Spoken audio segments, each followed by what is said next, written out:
there, I'm Chris Berman. We got a lot of games to cover, so let's get to it. In our first game this week, we had the Cardinals end up on the right side of an 11-point game. The Broncos lost this one, but will stay at number 4 in the AFC West. The Bills drop yet another game and are really struggling on and off the field. In a long-standing AFC rivalry, we had the Chargers win their 4th game of the year. Joey Galloway pulled down 100-plus receiving yards and helped his Buccaneers beat the 49ers. Way up in the northern plains in Minnesota, we had the Vikings get sent home with a 14-point loss. Dolphins, Bengals.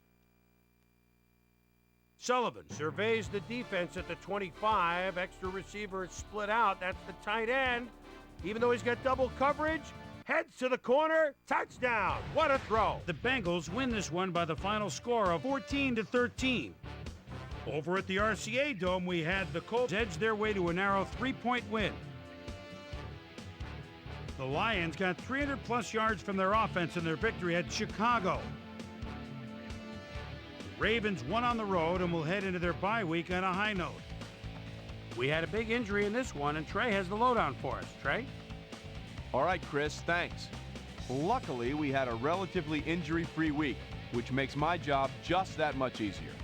Gardner sticks out on this list as one of the more costly injuries. X-rays revealing that a broken foot is the report. He'll be out for 5 weeks. So that'll do it for now. Boomer, back to you. The Browns won this contest and will now move to 3rd place in the AFC North. We had an interesting free agency pickup of note here. Trey's got the lowdown for us. Trey? All right, Chris. Let's switch gears and talk about players that'll have new homes in the National Football League, as free agency continues to play such a huge role in determining a team's makeup. Dexter Wynn is on the move. Perhaps not for all that he thought he'd get, but a good deal nonetheless. 3 years, $1.5 million. Seahawks, Jaguars. Sean Alexander is inside his own 20. Gets the handoff, goes off right tackle. The defense must have been fast asleep. The midfield, the 40, the 30, the 20, the 10, the 5. 82 yards. The Seahawks go on to win this by the final score of 28-21. Watson stepped it up this week and gave his team some added firepower for the win. And last but not least, we had the Giants come away victorious. So we're more or less at the midpoint of our season, things starting to take shape just a bit in our playoff race.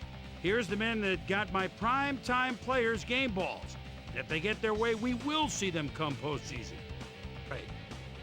That'll do it, sports fans. I'm Chris Berman, and thanks so much for joining us here in the Bristol studios. We'll see you next week right here on ESPN, the worldwide leader in sports.